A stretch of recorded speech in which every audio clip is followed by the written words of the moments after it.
и 16 его памятников на месте нынешнего Грозного были ночью народными мстителями разбиты и демонтированы.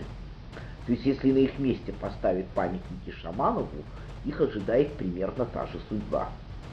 Да, потом Александр Освободитель что-то понял и прекратил Чеченскую войну, не заметив, что Чечня не подчинилась, что подчинился только Шамиль, что сдался только Дагестан, что Байсангур остался несломленным, он закрыл глаза на поведение Горной Чечни и просто правильно сделал.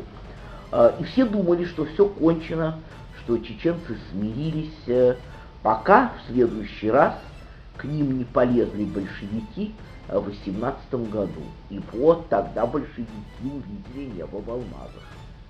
И опять думали, что чеченцы смирились.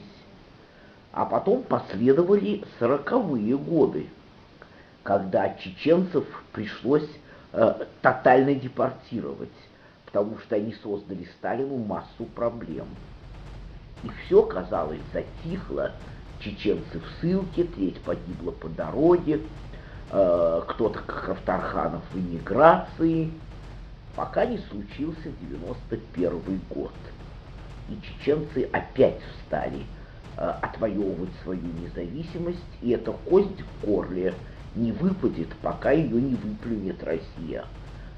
Наши внуки и наши дети еще будут иметь дело с чеченцами, пока мы не дадим им свободу. Они ее, в конце концов, возьмут сами, потому что Россия, как государство, делает все, чтобы прийти к неизбежному концу.